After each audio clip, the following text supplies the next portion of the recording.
new objectives. But before we start, I'd like to remind you that you need to read your textbook. You need to make sure you understand the concepts, the terms from chapter 1, 2, and 3. So basically chapter 4, in order to understand and be comfortable with chapter 4, you need to be comfortable with the previous chapters. If you're not comfortable with the previous chapters, go back and review those chapters.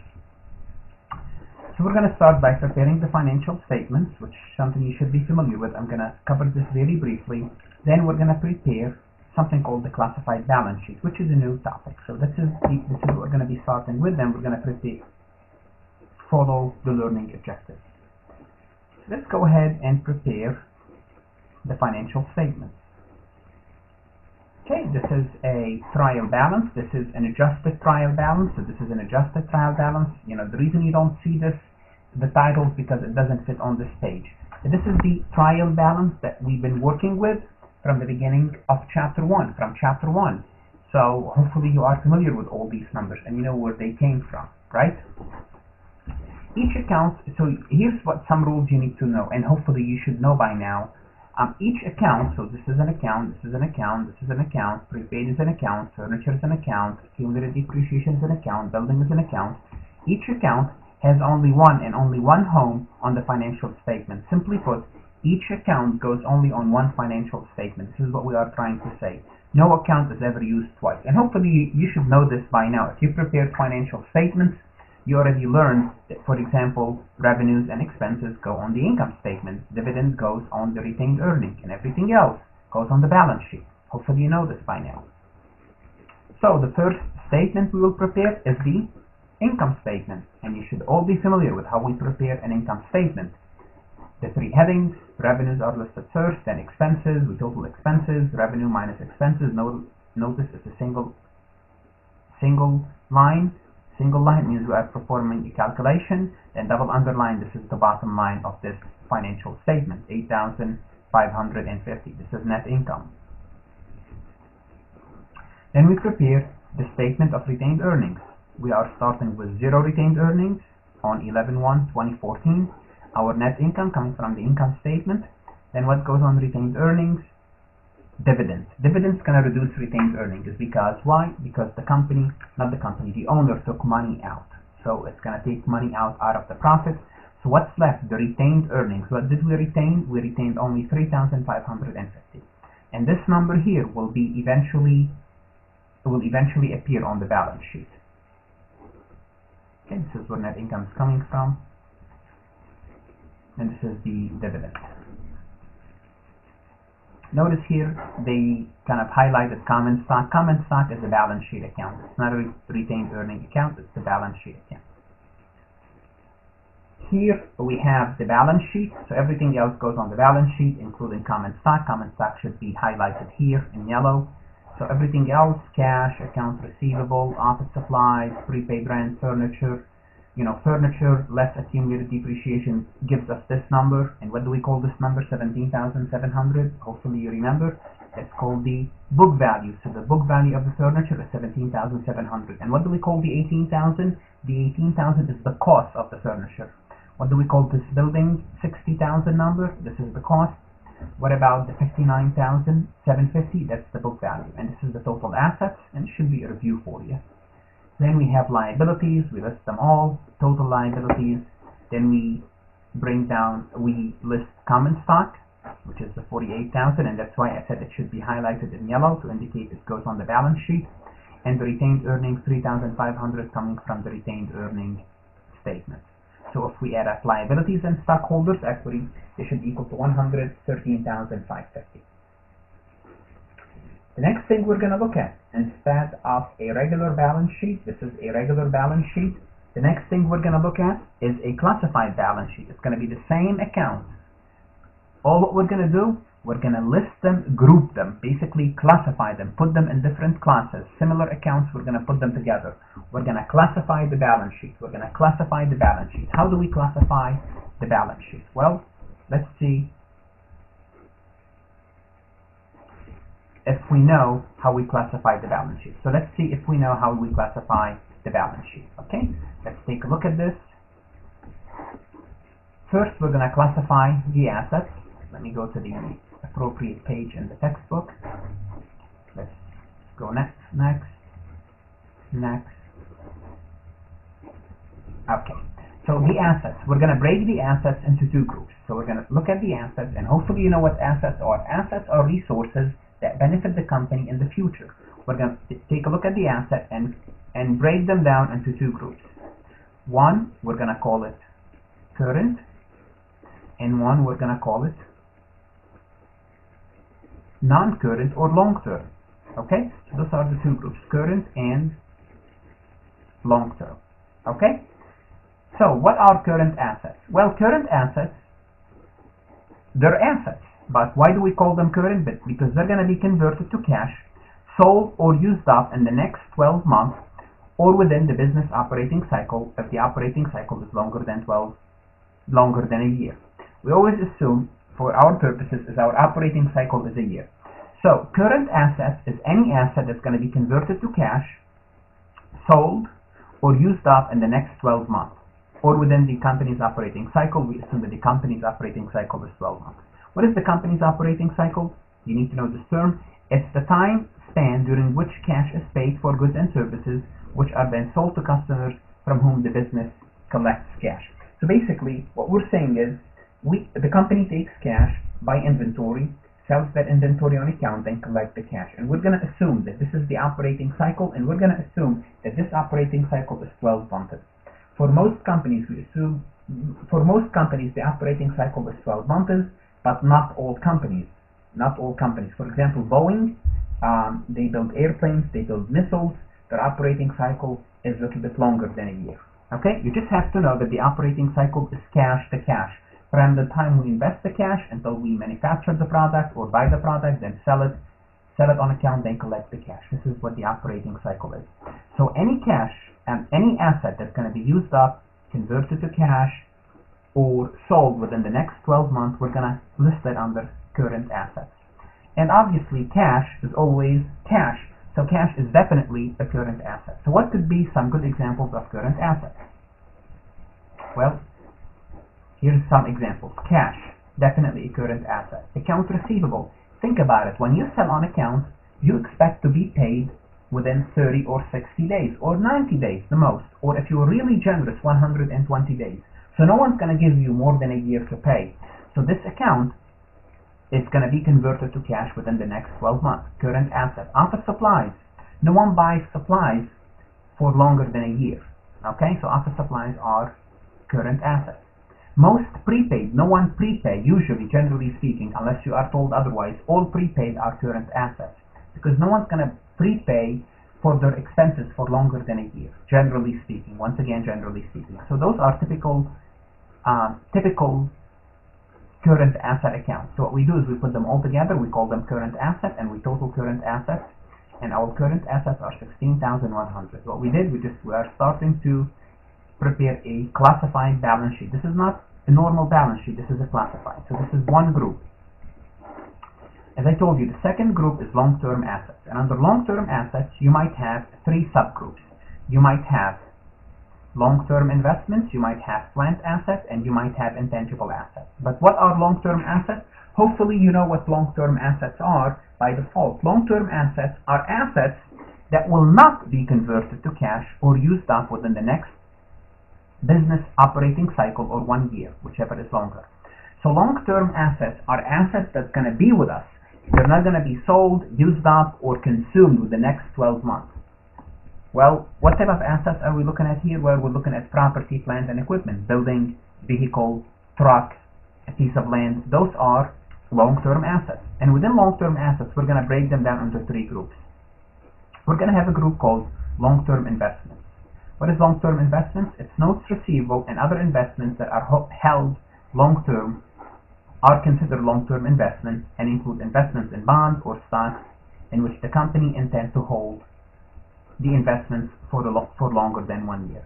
So any investment, so if the company is investing, is bought stocks or bonds, and those stocks and bonds are going to stay with us within they're going to be with us for 1 year or more, we call it long-term investment. Let's look at this company.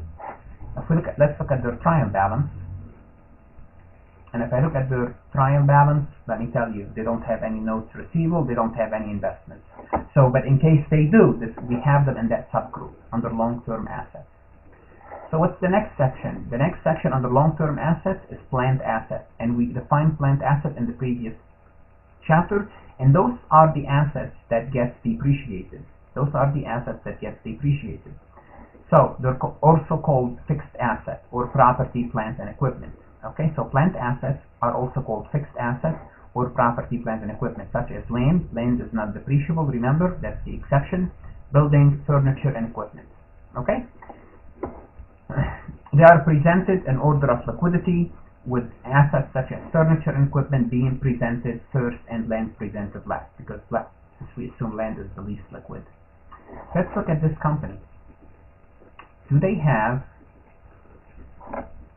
property, plant, and equipment? Yes, they have furniture, and they have accumulated depreciation furniture, they have building, accumulated depreciation building, and they have land. So all these, they're going to be listed under which section? Well, plant asset, but plant asset is considered non-current. So this is the plant asset. This is the plant asset. Let's take a look at the presentation. Notice we have current asset, then everything else is non-current, and we only have plant asset as non-current. Okay? And here's how we present them. Alright, let's go back down to plant assets. Let's go back to the third subgroup. The third subgroup is called intangible assets. And intangible assets are assets with no physical form. Examples of intangible assets include patents, copyright, and trademark. Intangible assets are long-term assets that convey special rights, such as the exclusive right to produce or sell an invention or book, or the presentation of a distinctive brand, which is a trademark. That's what intangible assets are. Assets that lack physical existence, and that's all what you need to know for now. And you need to know that this group is listed separately under long-term assets. And we don't have any intangibles for this company. Therefore, we are done with our asset section of the balance sheet. So the asset section is $113,550. If we go back to the old balance sheet, total asset is $1,13,550. So the total is the same. The presentation is a little different. Let's go back and move on to liabilities. Liabilities are a little simpler because you only have literally two groups. Guess what they are? Current and long-term. So liabilities, we only have two groups. Current liabilities and long-term liabilities. And hopefully we know what liabilities are. Liabilities are obligations that we have to pay in the future because we have an obligation as a result of a past transaction. So how do we classify liabilities? Well, we're going to separate them into current liabilities and long-term liabilities. And hopefully you know the difference. What do you think current liabilities are? Well, any liability that must be paid either with cash or with some other goods or services within 1 year, or the entity's operating cycle, whichever is longer. Okay? So, simply put, if you're going to pay off this debt within the next 12 months, it's a current debt. Some common current debt are accounts payable, notes payable due within 1 year if you have a loan due within 1 year. Salaries payable, the employees want to be paid immediately, like maybe a couple weeks. That's all the time that they might give you. Interest payable, unearned revenue are all current liabilities. So those are all current liabilities. Now notes payable could be long-term depending on when you're going to have to pay that balance back. Long-term liabilities are liabilities that do not need to be paid within 1 year or within the entity's operating cycle, whichever is longer. Many notes payable are long-term, such as mortgage on a building. So some notes payable are long-term, some notes payable are short-term. If we go back to this company, we look at their trial balance. We know that the companies pay their accounts payable within 30 days, their utilities within a month, their salaries within 2 weeks, their interest payable maybe on a monthly or a quarterly, unearned revenue, they have to perform the service. Here they have a long-term notes payable. This is for the building. This is most probably long-term. Not most probably, it is long-term. So if we go back to the balance sheet presentation,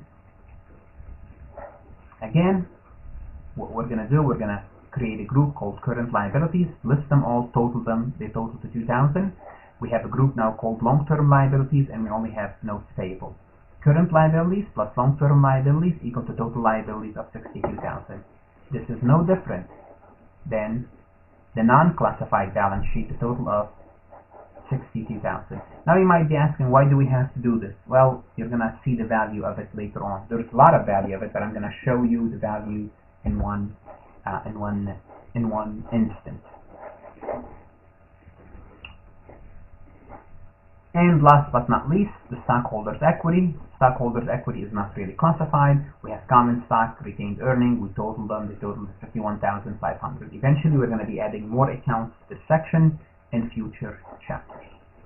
So this is the classified balance sheet, and you need to know how to prepare a classified balance sheet. So we have the asset section is subdivided into short-term, long-term. Then long-term could also have long subgrouping, and we have liabilities is two groups, long-term and short-term, and equity is usually not subdivided. Equity is just a list of all the equity accounts, which we're going to add more to them later on. Use the worksheet to prepare financial statements. Again, the worksheets are those 6 columns, and if you remember from the previous chapter, I told you we're going to be moving to 10-column worksheet, and under the 10-column worksheet, all the income statement accounts are listed under those 2 columns, income statement, debit and credit. So we have 17,500 credit and 8,950 debit. The difference between those is 8,550.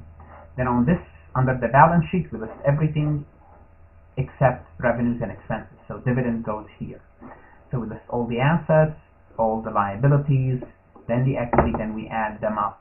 Total debit and total credit, they should not equal to each other, but if we bring net income all the way down to the credit side, if it's a net income, then we add the credit 110,000 plus 110,550 plus 8,550 gives us 119,100, and now they should equal to each other. So basically the balance sheet will help us check our income statement. So notice our net income was, let's scroll back, it was 8,550. Okay, so basically it's a good check for us, and it shows us all the financial statements on one picture. Notice it's net income 8,550. So it shows us everything on one picture, so it makes our life much easier. Okay, notice the income statement account, then everything else goes to the balance sheet. Explain the purpose of journalizing and post-closing entries. Okay. Now we're going to move into a topic called closing. We're going to be closing certain accounts. We're going to be closing certain accounts. Let's start, see the textbook. Okay, so we're going to look at the closing process. What is the closing process? Basically, a step in the accounting cycle that occurs at the end of the period. The closing process consists of journalizing and posting the closing entries to set the balances of the revenues, expenses, income summary, and dividend account to zero for the next period. Simply put, certain accounts are subject to the closing. So we close certain accounts. Close means set them down to zero. So every accounting period, there are certain accounts that we need to set down to zero. So when we start the next period, we need to start with a zero balance. And those accounts are revenues, expenses, and dividends. Those are the 3 accounts: revenue accounts, expense accounts, and dividend accounts. The accounts that we don't close are everything else, which are assets, liabilities, common stock, and retained earnings. Okay, hopefully you noticed this. Anything that goes on the balance sheet, notice this is a balance sheet, do not close. So anything that goes on the balance sheet, such as assets, liabilities, common stock, and retained earnings, those are all balance sheet accounts, and balance sheet accounts we do not close. What do we close? Everything else. What's left? Revenues, expenses goes on the income statement, and dividend goes on the statement of retained earnings. So those are subject to the closing, those are not. And let me tell you why it should make sense. think about your assets. If you have assets, if you have cash, let's assume $5,000. When you start your new accounting period, your cash does not disappear. You don't say, well, this is a new accounting period, my cash should be zero. You don't close your cash. Same thing with supplies, if you have supplies. Same thing if someone owes you money, account receivable. You don't just say, you know what, this is a new accounting period, you don't have to pay me. I need to set my account down to zero. If you have land, if you have equipment, you're going to have those accounts from period to period. Also with liabilities. You would like to reset your liabilities. Well, tell your lenders, I'm not going to pay you because it's a new accounting period, but that's not the case. So it doesn't make any sense. If you forgot, you don't close assets and liabilities. It doesn't make any sense. And for the same reasons, you don't close common stock and retained earnings. Okay? Because it just doesn't make any sense. If you have common stock, if you issue stocks, well, you cannot tell the owner you're no longer the owner of the company because it's a new accounting period, right? Now, for revenues and expenses and dividends, every year the company would like to measure their performance. So every year they would like to start with a zero balance. So every year we have to reset revenue accounts, expense accounts, and dividend accounts. Now we don't delete them basically and they're gone. We don't take them to the trash bin and say, okay, they're gone. We're gonna somehow keep track of them, but indirectly. So we're gonna reset them to zero to run the company, but we're gonna be keeping track of them separately. Okay. So these are the steps in the closing process. And here's step one. So you need to write these down and we're going to execute the steps. Close to income summary. So revenues, step one, we deal with revenues. We're going to close revenues to income summary. This is step one. Step two, we're going to close expenses to an account called income summary. Then, within income summary, we're going to have a balance. And if we have more revenues, we're going to have a credit balance. We're going to close this balance to retained earnings. So we're going to debit income summary and credit retained earnings. In step four, we're going to close dividend to retained earnings. So we're going to credit dividend and debit retained earnings.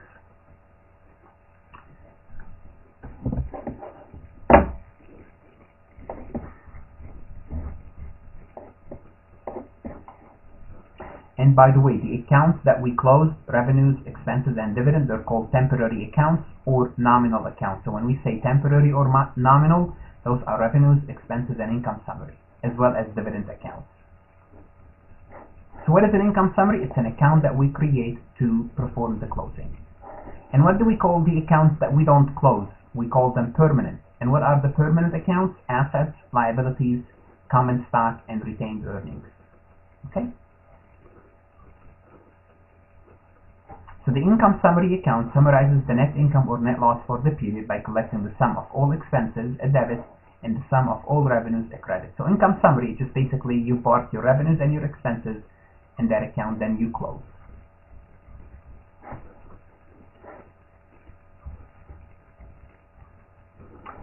Here are the 4 steps. Step 1, if you remember, I said, let me write them down this way you will see them.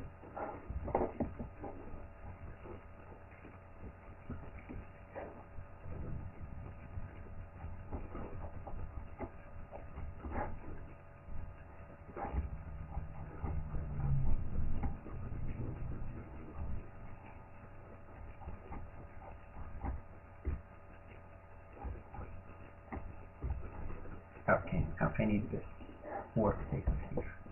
We'll come back to it. Okay. Step 1, close revenues to income summary. So the first you need to ask yourself, revenues, do they have a debit balance or a credit balance? For revenues, we'll have a credit balance, and you need to know this. By now you should know that revenues is a credit balance, and we're going to close it to income summary. So if we look at this step 1, okay? If we look at this list,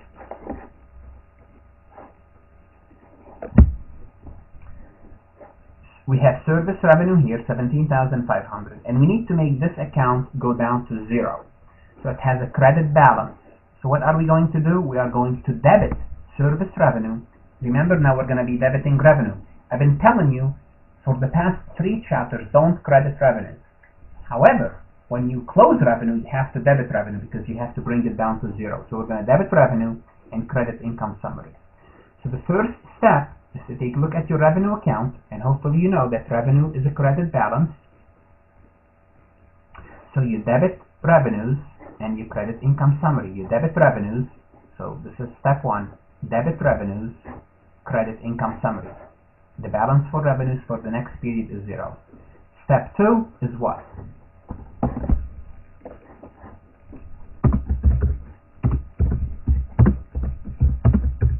Close expenses, and what type of balance do they have? Debit balance, also to income summary. So this is step two. Let's go back to the trial balance.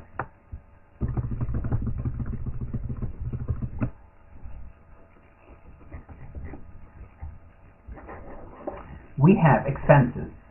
We have a bunch of them. A list of expenses: rent, salaries, supplies, utilities, depreciation, and interest expense. They all have a debit balance. To close them, we're going to do what? We're going to credit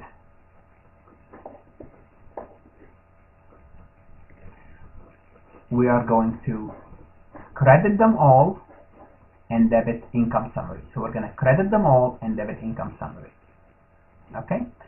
And now, in income summary, notice if the total is 8,950. So we're going to debit income summary and credit them all. And what happened when we credit all the expenses? They all go down to zero. They all go down to zero. Let me see if they show it to you in the textbook. Maybe you could see. I want you to see the picture. So notice it has a debit. You credit it. It makes the balance go down to zero. And the same thing for all the other expenses. So now your income summary is 8,550. And this is the same as net income. You remember this number, 8,550? It's the same as net income. Now, step 3. Close income summary. And income summary could be a credit balance or a debit balance, depending on the performance of the company, to retained earnings. So let's take a look at this company. This company, they have income summary as a credit balance because they have more revenues than expenses. Therefore, we're going to debit income summary 8,550 and credit retained earnings. So we're going to remove the net income from income summary and park it to retained earnings. So notice we're not really getting rid of these accounts. All we're doing, if you notice, we transfer all these numbers to retained earnings. The 8,550, that's the result of our revenues and expenses, is now in retained earnings. So it did not really go away, it's in retained earnings. So we debit income summary, credit retained earnings. So it didn't go away. And step 4,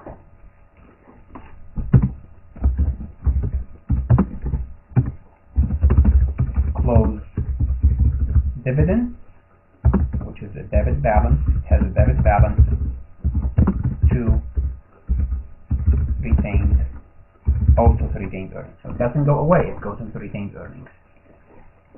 So because it has a debit balance, we are going to credit dividend to make it go down to zero, and we're going to debit retained earnings, which is going to decrease retained earnings. Now, debit retained earnings, credit dividend. So now what we did is we finish the closing process. We performed all 4 steps.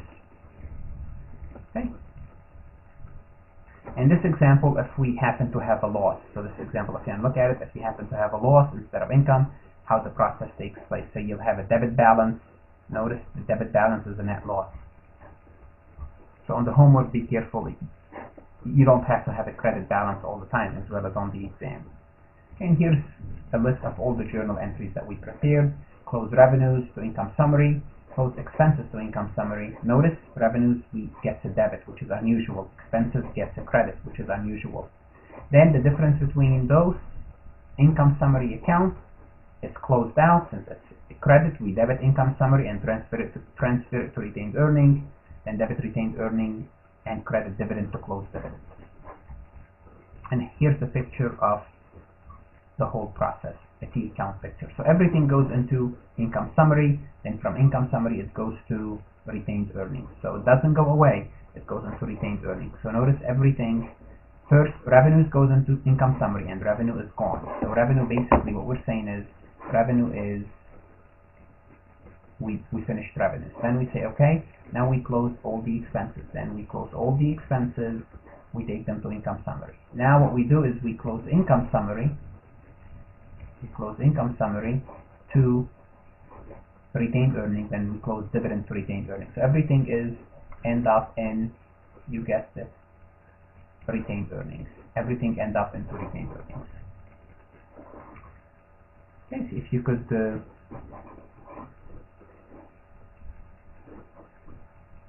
see if you could figure the see if you could prepare the closing entries.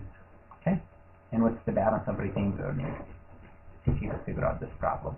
Okay. How do we prepare a post-closing trial balance? Every time you hear the word post, it means after the closing.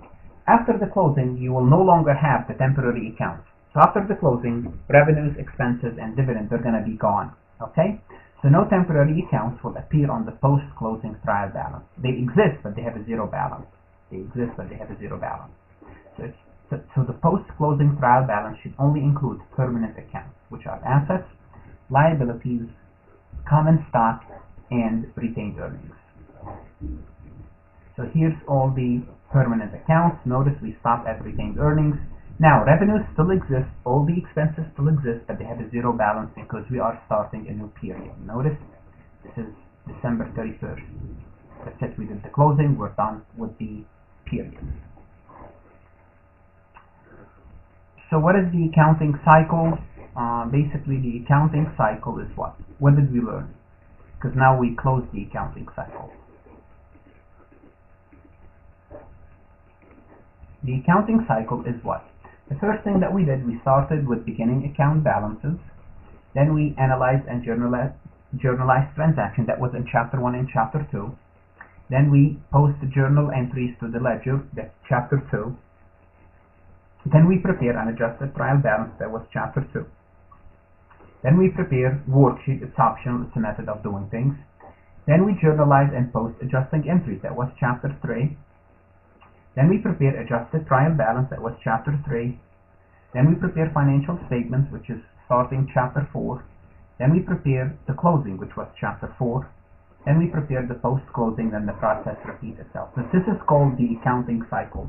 So by chapter 4, you saw the whole accounting cycle from the beginning and the steps that we take till the end, then the process repeats itself. Those are the steps. Now we're going to use the current ratio to evaluate business performance. Now I told you earlier that I will show you one usage of the classified balance sheet. Why do we do a classified balance sheet? Why do we prepare a classified balance sheet? So this is one of the reasons. There are many reasons why, but this is one of the reasons, and this is an important reason. The balance sheet should tell us the financial health of the company. But sometimes we need to break down the information into smaller components to figure out a little bit more, to read more into the numbers.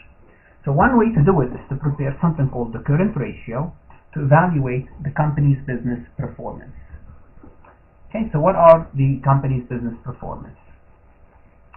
Current ratio is calculated by taking total current assets, and now you know what current assets are, divided by total current liabilities, and you should know what current liabilities are. And let's start with a small number.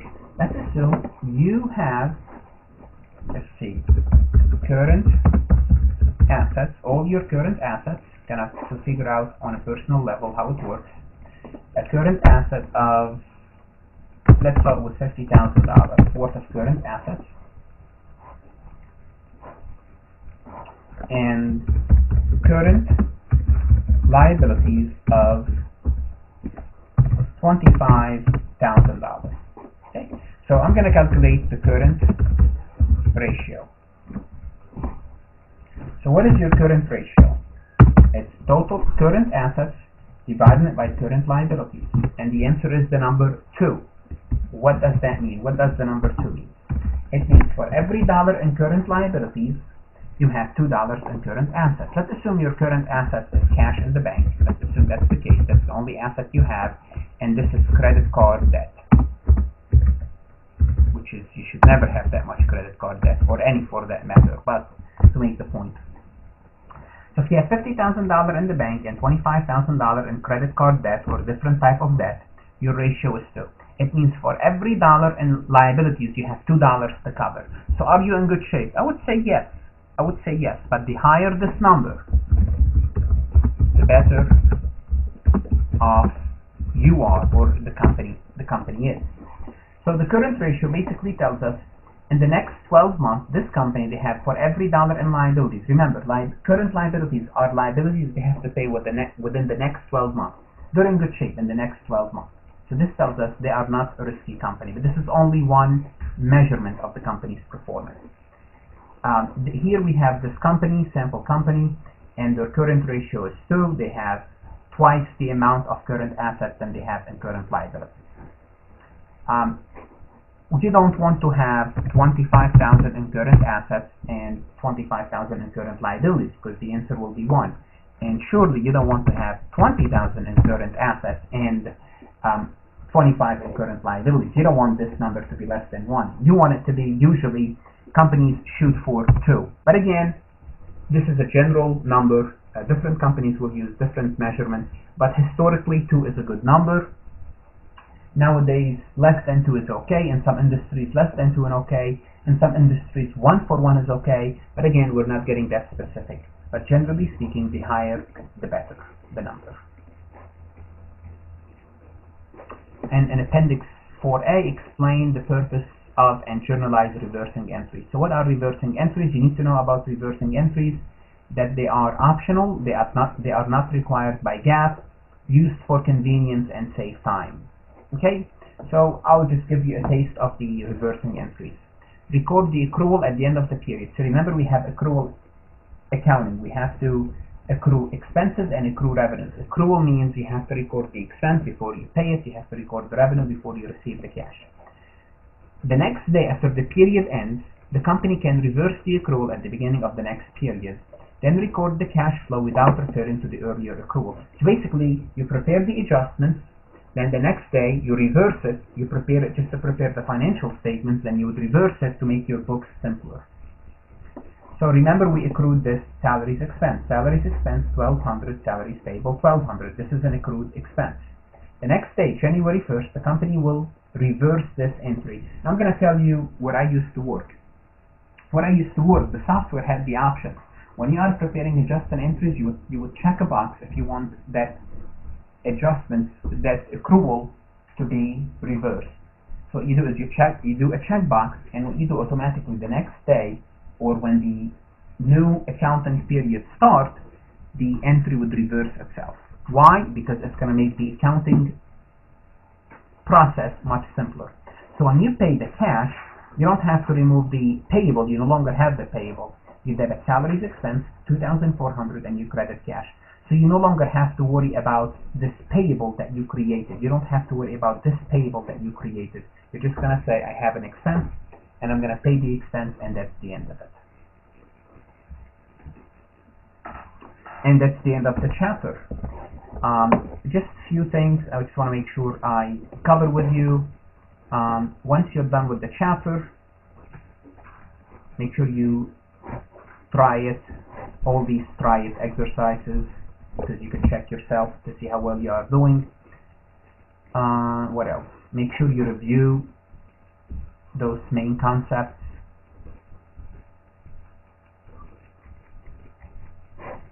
This is a summary of the chapter. And make sure you review the summary problem. Here's the problem itself.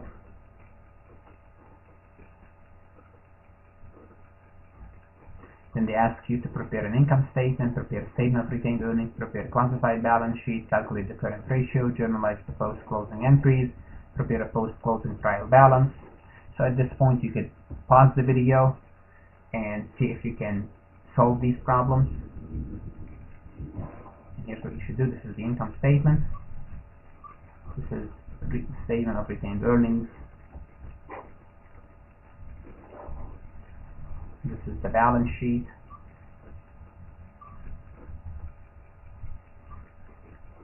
This is the current ratio for this company. Those are the closing entries. These are the P accounts. And this is the post-closing trial balance, the last step in the process. And make sure you review the key terms in the chapter, as well as going over the quick check exercise. Once again, make sure you cover the material that you need to cover, work the quizzes, work the homework, and if you have any questions, email me.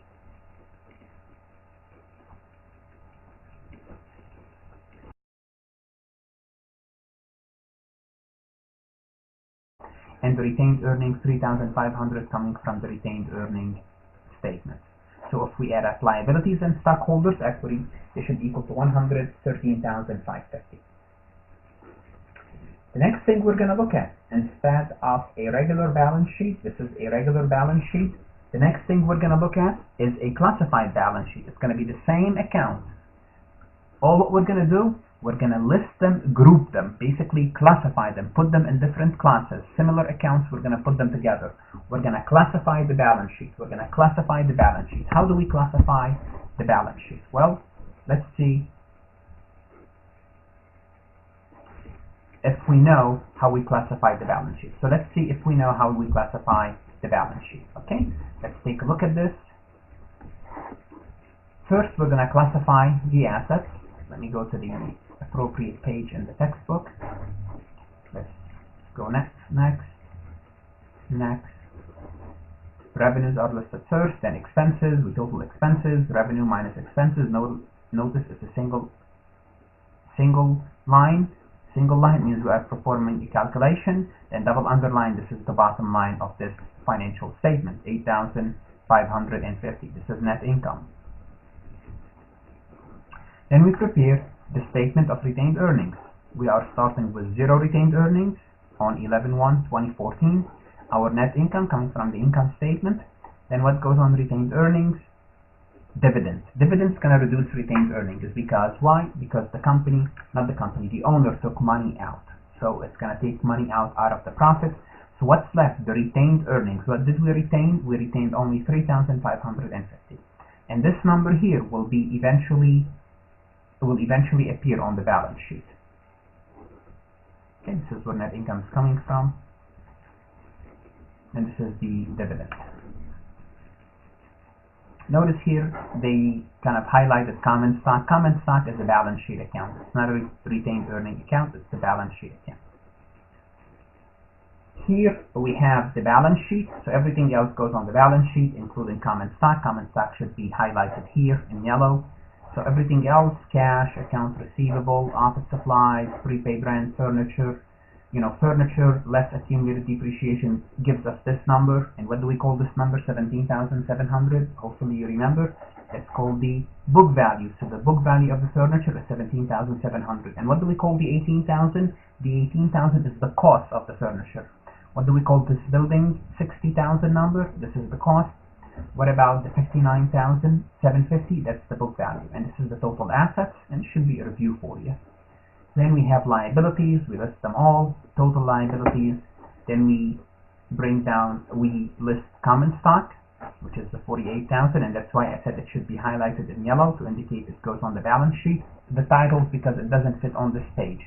And this is the trial balance that we've been working with from the beginning of chapter 1, So hopefully you are familiar with all these numbers and you know where they came from, right? Each account, so here's what some rules you need to know, and hopefully you should know by now. Each account, so this is an account, this is an account, this is an account, prepaid is an account, furniture is an account, accumulated depreciation is an account, building is an account. Each account has only one and only one home on the financial statement. Simply put, each account goes only on one financial statement. This is what we are trying to say. No account is ever used twice. And hopefully you should know this by now. If you prepared financial statements, you already learned that, for example, revenues and expenses go on the income statement, dividend goes on the retained earnings, and everything else goes on the balance sheet. Hopefully you know this by now. So the first statement we will prepare is the income statement, and you should all be familiar with how we prepare an income statement. The three headings,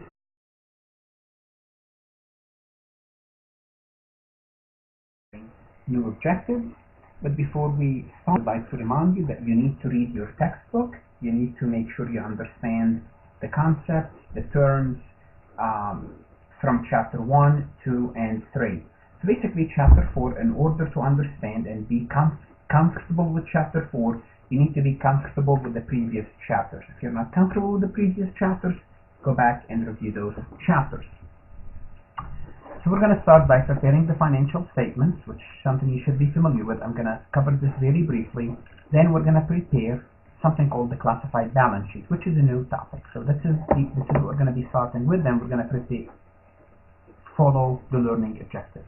So let's go ahead and prepare the financial statements. Okay, this is a trial balance. This is an adjusted trial balance. So this is an adjusted trial balance. You know, the reason you don't see this